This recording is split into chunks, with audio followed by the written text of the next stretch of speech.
We could just stand here all night, couldn't we? Oh, wow. Well, I did ask for a great reception, and that was brilliant. Thank you so much. Now I'm all pumped up. Yeah, he's pumped up. Yeah, I know about your pumped up, because on Pumping Iron you said what pumped up was similar to. I'm all pumped up now. Oh, really? Oh, yeah, gosh. I'm all pumped up. Exactly. Careful. Well, and I'm kind of honored that I come after Sylvester Stallone was here. well, yeah. I mean, do Right? we leave the best till last? I'm not sure. I don't know. I can't get involved in that. No, but that's really fun. And it just shows you the difference. When he was here, it was raining. I'm here in the sunshine. That's the difference right there. You're right, actually. Just That's joking, true. I love him. So the one thing that I have to say is, when I ever mention, I mean, I'm so popular in the pub. I'm really popular. I feel like I'm just full of testosterone myself. But when I look around, I can tell. So when I look around the room tonight, every single person in this room will have either a quote or a one-liner of yours, or a memory of one of your sporting accolades, or a speech, something that's given them a lasting sort of reminder, a lasting testament that's helped them in their lives. And have you got anybody like that? Anyone that you remember from, a book or a film that does the same thing? Because everybody will have a memory here. Well, I mean, I think that the person that has had one of the coolest one-liners was Clint Eastwood, right? Yeah. When he said, "Make my day." Yeah. That's of course with the German accent now. But Yeah. I mean, I think that he had some really cool lines, and he was one of my idols when I wanted to become an actor. I always wanted to become like a Clint Eastwood. But even in politics, I suppose, as well, because obviously he became mayor of, was it Carmel? Was it Carmel?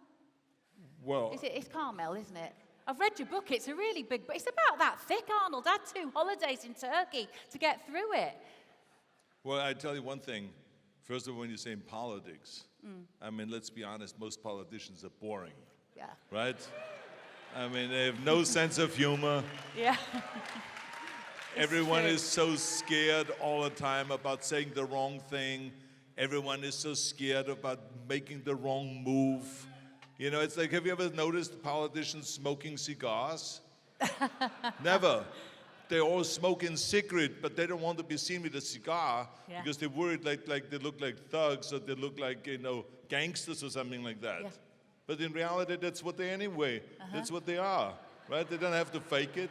I mean, they pretend like they're all dressed up and decked out and all this stuff. But, when I was governor, I was myself. I was smoking cigars in the Capitol. Well, outside or inside? I was driving the same cars. I was flying the same planes. I was doing exactly the same thing all the time. There was no difference. People should know exactly the way I am. This is the Arnold, and that's what they voted for, overwhelmingly. Overwhelmingly. I mean, I had like a...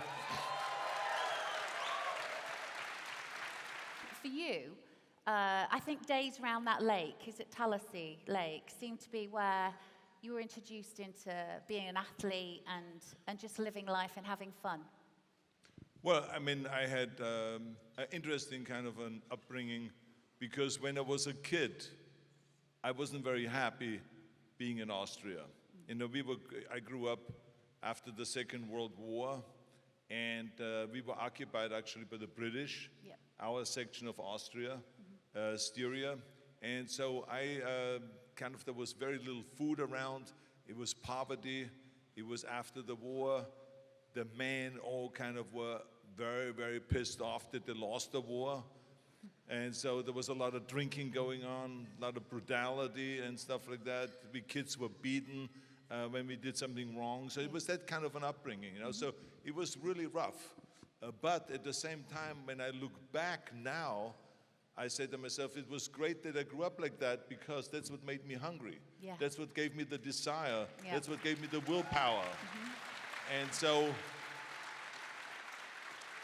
I don't think that I would have made it as far as I did without that kind of an upbringing. You know, my father was a disciplinarian. Yes. So in the morning, I had to already do push-ups and sit-ups and knee bends and do all of those things in order to earn breakfast. So that to me, that was a very strict kind of an upbringing, but it was that discipline that he indoctrinated into us, and you know, the work ethics, that you always have to work and to go and work for somebody and do something good for someone. He always said to me, be useful. I don't care what you do, but be useful. And still today, when I sleep in late, like past 5:30 in the morning, I wake up to that line when my father said, be useful. I said, well, I'm not useful now, I'm just lying around here. And it's, so it sticks with you, you know, and so it is with you your whole life. And so today I'm so thankful that my father was strict, that my mother was strict, and you know, the last thing they ever wanted is for me to go and leave Austria and become a bodybuilder, go to America, get into acting and all of those things. You know, they wanted me to just be like every other Austrian, you know, to marry a girl by the name of Heidi and have have 5 kids and run around like the Von Trapp family, you know, in the Sound of Music, something like that. So that's what they envisioned for me, but that was not my vision. My vision became quite different. But it was interesting as well, where your entrepreneurial skills came in quite early, because you were selling ice creams, weren't you, around the lake at one point? Well, you know, when you are growing up with no money, then you get to become very creative. Yeah. And so I became creative. I said to myself, okay, how can I make some extra money so I can buy myself a training suit? How can I make some money so I can buy myself a bicycle? Because my parents wouldn't buy any of that, because they literally had just the money, you know, to feed us, to get us some food. And we only had like once a week, we had meat, and the rest of the time was vegetables and potatoes and stuff like that, and bread. But so I decided, when I watched, there was around 3,000 people around the lake on a Sunday, right? When there was a beautiful weather. And so I decided that I'm going to go to the restaurant in the front, and I get a cooler, a box, and I'm going to put ice cream in there. And there's popsicles, actually, you know, the ice cream, really popsicles. And I fill it up, and the guy gave it to me I remember, for 1 shilling. And then I went out there and I sold it for 5 shillings. See? And so I went around the lake and went to people when they were lying on a blanket, and I said, you know, you want some ice? And of course everyone was hot, and it was a really warm day. And you know, I sold this, and by the time I was finished, you know, I made some really serious money. I made over 200 shilling profit from that after I paid him back. And so from that I could afford a training suit. Or if I did it several weeks in a row, I could then buy a used bicycle with that money. Yep. So this is how I bought myself things. But it taught me right away in the beginning a lesson, which is that you cannot just hang around and not do anything and wait for someone else to take care of you, that you have to go out and do something. Yeah. And so later on in life, when I went to America, I started working, and I started creating a construction company, and I started really getting into business, a mail order business, and how to train your body, and started making money. And so I started making money very quickly. Before I ever made money in show business, I started making enough money to buy an apartment building, and then to buy another apartment building, and a bigger one, and a bigger one, and really I became wealthy from real estate before I ever made any money from acting. But it enabled me to go and to take roles that suited, that I wanted to take, rather than that I had to take because I didn't have any money and I had to feed myself. So this is why it was very important that I became a millionaire way before I really broke into films and really became successful in films. Didn't know that, you see. So did you ever have to audition then, or not? Did you audition ever? I tell you, I don't remember having auditioned. No. No. I can't see that. I think that what happened was, I was hired for the first movie for Hercules in New York because I was Mr. Universe. Yes. And, well, thank you. You're very kind. That's all I can tell you. Because this movie, I mean, when it came out, it went right into the toilet. So thank you very much for applauding a little bit there. But, you know, it was, I have to say that I don't ever shy away from failing. Because it was a failure, the movie, but it was a good stepping stone for me. I learned what is important. You know, that I need to work on my acting. Yes. I needed to work on my English language. This was 1969. I just came to America. I barely spoke English. So I needed to really work on my English language, on my pronunciation, enunciation, It is on quite the accent funny, removal, and all of those kind of things I had to work on 5 hours a day. Just like I worked on bodybuilding 5 hours a day, I had to work on that 5 hours a day. And then when I did that, I broke through and it happened. You know, when I was talking to Sylvester, he did actually say that he thinks with the way he speaks and the way you did, you should have a language school. That's his suggestion. I don't know whether you want to have a chat with him about that later, but he thought that would be quite an interesting thing to do. That Well, he's very funny.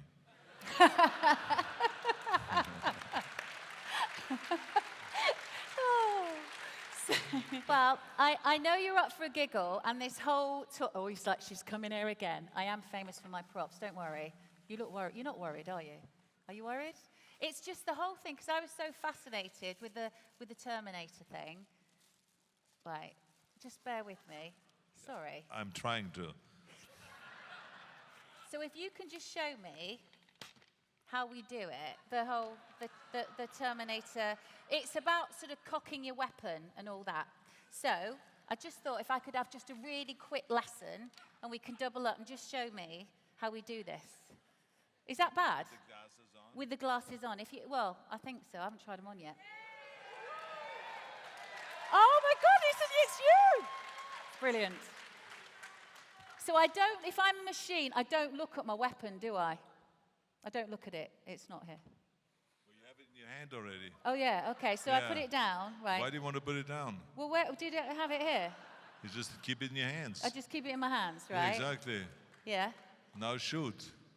What do I say? You've got so many one-liners. Get down. Get down? Which one's your favorite? Well, it's just whatever you want to pick. You can go and say, I'm back. And then you kill. Okay. Yeah? Yeah, Shall go I for just it. will you do it with me Yeah. or? Thanks. Right, okay. Yeah, I'm ready. Say, Yeah, I'm ready. say, So we're good to say, I'm back. okay. I'll do it first, and then you're the professional. Do so it right now. Do it.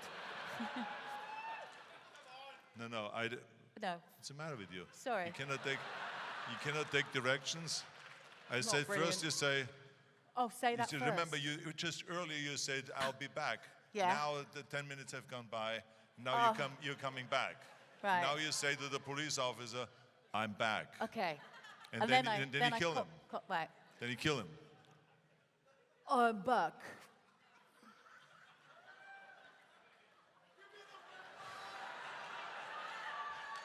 Okay. I think I need to see that how was it's done. really good. So you come in there and you just say, I'm back. Boom. Oh, thank End you. of story. Just kill the motherfucker. Thank you. It's so simple. I don't know. Goodness me. I know she just wanted to have the photo up of us standing there with the gun together. No, I didn't. No, I know I exactly what's going on. But you No, know, I don't think like that, but though. those glasses are a keeper. Yeah, you Thank can have you. those and the book. You're doing all right, to be fair. You've got quite a few freebies, but no, I don't think like that. Honestly, I haven't. I just thought it'd be fun, and it'd be. Have you ever had that done before? I know you've been on James Corden. He does stuff like that. Why shouldn't he? Yeah, exactly. Yeah, no, Why shouldn't I? he's actually very good. Thanks. Yeah, great. Touche. Great British, for us import, for British export. Mm-hmm. Yes. Okay. Very good.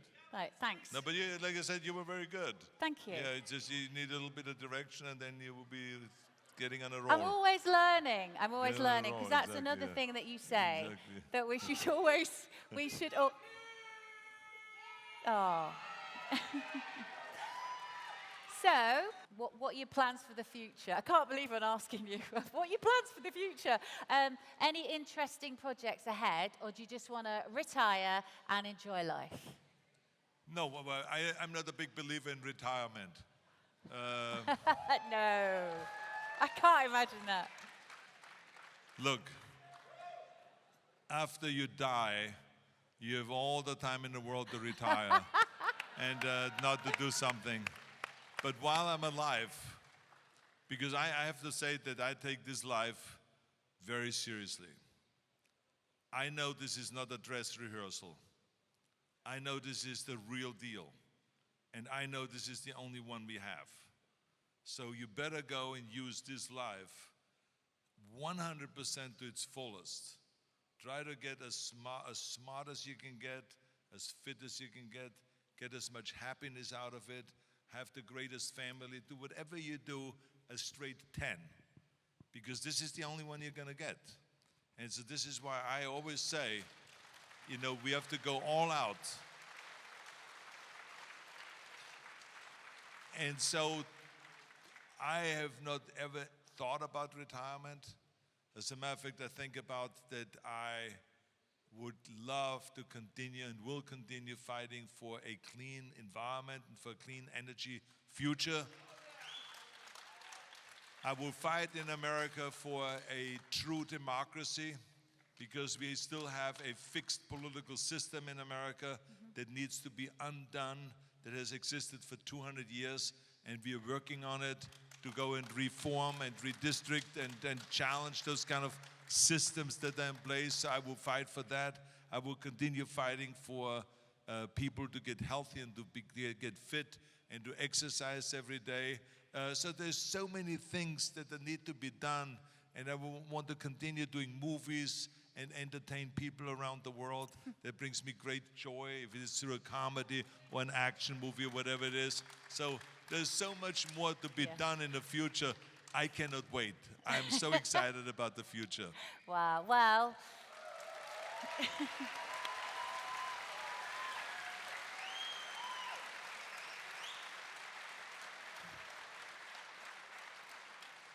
Well, trawling through a lot of documentaries and a lot of chats and all sorts that I've done, there was a friend of yours from one of the gyms in Austria way back in Graz, and he said, well, he was asked to describe you in one word, and he said, joy. And I get it, and I think it's a perfect word for you, Arnold. Thank you so much. I think you brought joy to the whole room tonight, and you've left us with something yet again. And ladies and gentlemen, please give a huge thank you to the wonderful Arnold Schwarzenegger. Thank you. Thank you. Thank you. I'll be back.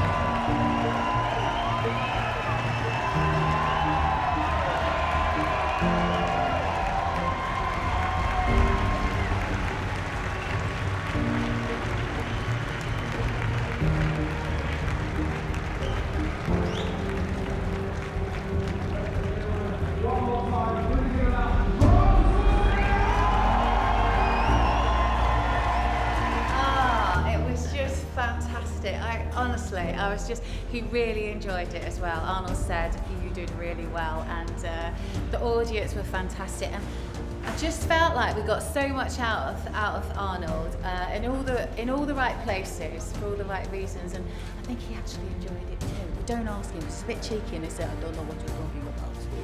You know, it's like cheeky.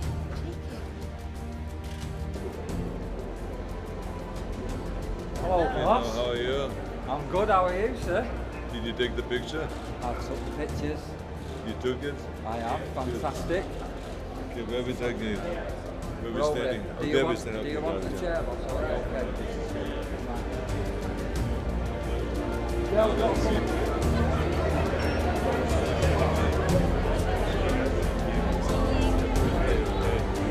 That's it,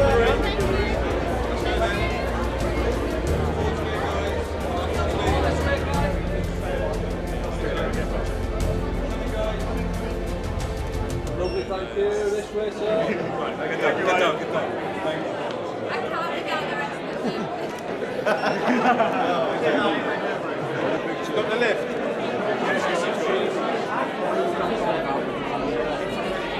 Hey, there he is. Sorry, I'm a bit late. Got here though, right at Arnold. Good You okay? Yeah, absolutely, yeah. So I've only just got here, but how are you doing? Don't worry about anything. Looking good. And you? And you looked trimmed As down. always. A little bit. Exactly, yeah, very nice. Good to see you. I'll get one tomorrow. Oh, Daniel, you okay? This is vintage.